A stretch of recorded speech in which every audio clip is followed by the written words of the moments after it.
আজি NewsTrack অসমলৈ আপোনালোকক স্বাগতম। আমাৰ মাজত আছে হিমাংশু বৰা আৰু লগত আছে নৱজিত পটংগিয়া। আজি হিমাংশু আৰু নৱজিতে অসমৰ প্ৰান্তে প্ৰান্তে সংগীত জগতখনত এটা সুনাম অৰ্জন কৰিবলৈ সক্ষম হৈছে। নমস্কাৰ হিমাংশু, আমাৰ NewsTrack অসমলৈ স্বাগতম। ধন্যবাদ সকলোকে মোৰ তৰফৰ পৰা বহু মৰম জনাইছো। আৰু প্ৰথমতে মই ক'বলৈ বিচাৰিছো যে মই ধন্যবাদ দিবলৈ বিচাৰিছো NewsTrack ASSAMক যে আমাক এনেকুৱা সুযোগ এটা দিয়াৰ বাবে ধন্যবাদ। হয়, এতিয়া হিমাংশু তুমি কোৱাচোন, তোমাৰ মানে ক'ৰ পৰা তুমি ষ্টাৰ্ট কৰিছিলা, এইবিলাক তোমাৰ অকমান কামৰ বিষয়ে আমি জানিবলৈ উৎসুক হৈ আছো। প্ৰথমতে মই তেনেকুৱা ধৰণৰ চিন্তা চৰ্চা প্ৰথমৰ পৰা নাছিলে। মই ক্লাছ 5-6ত নহয়, ক্লাছ 4ত মোৰ বাৰ্থডে দিনাখন মায়ে মোক বজাৰলৈ লৈ আহিছিলে আৰু মোৰ বাঁহী বজোৱাৰ বহুত চখ আছিলে আৰু মানে দেখি ভাল পাওঁ।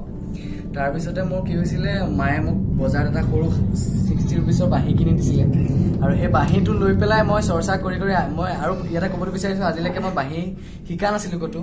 তেনেদৰে চৰ্চা কৰি দিনে ৰাতিয়ে বজাই আজি তেনেকৈ। হয়, আৰু তুমি এনে ক'ৰবাত মানে ক'ত প্ৰগ্ৰেম কৰা নেকি, অসমৰ বাহিৰত বা তেজপুৰৰ বাহিৰত কৰিছা? হয়, মই তেজপুৰৰ বাহিৰত প্ৰগ্ৰেম কৰিছোঁ। মই ধেমাজিত কৰিছোঁ, লখিমপুৰত কৰিছোঁ, গোগামুখত কৰিছোঁ, তাৰপিছতে যোৰহাটত কৰিছোঁ, শিৱসাগৰত কৰিছোঁ, ডিব্ৰুগড়ত কৰিছোঁ, মৰাণত কৰিছোঁ। তো বহুত জেগাত কৰিছোঁ তেনেকৈ। তাৰপিছত ইফালে কৰিছোঁ আপোনাৰ বালিপাৰাত কৰিছোঁ, ইফালে ৰঙিয়া কিবা এইবিলাক কৰিছোঁ, প্ৰায়বিলাকত চ'ল' প্ৰগ্ৰেম কৰিছোঁ। আমি শুনা পাইছোঁ যে তুমি ইণ্ডিয়াজ গট টেলেণ্টত পাৰ্টিচিপেট কৰিছা, সেই বিষয়ে অকণ অভিজ্ঞতা, মানে তোমাৰ কি অভিজ্ঞতা হৈছিলে তাত? মই ক'বলৈ বিচাৰিছোঁ, ইণ্ডিয়াজ গট টেলেণ্টত মোক মানে এই সুযোগটি দিছিলে অসমৰ এগৰাকী ভাল সংগীত শিল্পী মুখ্যদৰত আছে, সকলোৱে চিনি পায়, তেজপুৰ থেস্পিয়ানৰ গুৰিধৰোঁতৰ।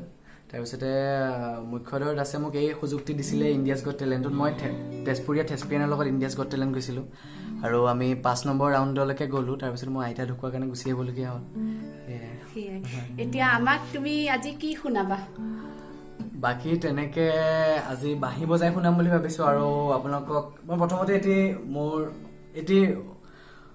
এটি টিউনেৰে আজিৰ এই অনুষ্ঠানটো আৰম্ভ কৰোঁ। হয়, নিশ্চয় কৰিবা।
এইবাৰ মই নীলাকাশ দাৰ এটি জনপ্ৰিয় গীত তোমাৰ আশাত গীতটি চেষ্টা কৰিম বজাবলৈ।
শুনাব বিচৰা?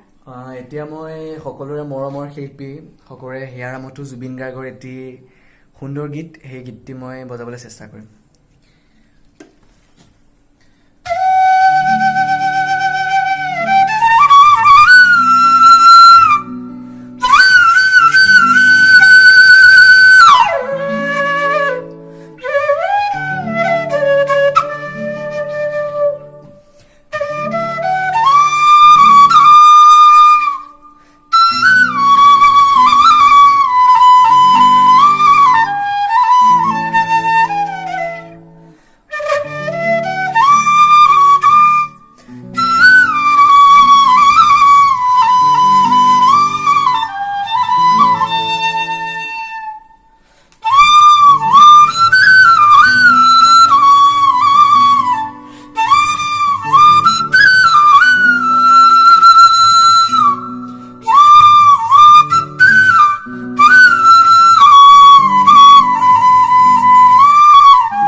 Thank U.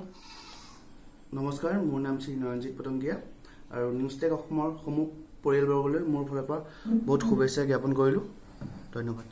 এতিয়া নৱজিৎ, তুমি মানে কি গিটাৰ বজোৱা? হয়। আৰু এতিয়া তুমি আমাক কি শুনাব? মই জুবিন গাৰ্গৰ মায়াবিনী। হয়, শুনোৱাচোন।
ধুনীয়া সময় কটালো হিমাংশু আৰু নয়নজিতৰ লগত। ধন্যবাদ নয়নজিৎ আৰু ধন্যবাদ হিমাংশু। থেংক ইউ আমাক এই সুন্দৰ সুযোগটি দিয়াৰ বাবে ধন্যবাদ। কিবা ক'ব বিচৰা নেকি? সকলোকে আকৌ এবাৰ ক'ব বিচাৰোঁ নিউজট্ৰেক আছামলৈ, নিউজট্ৰেক অসমলৈ সকলোলৈ ধন্যবাদ। ইমানেই। হয়, ধন্যবাদ।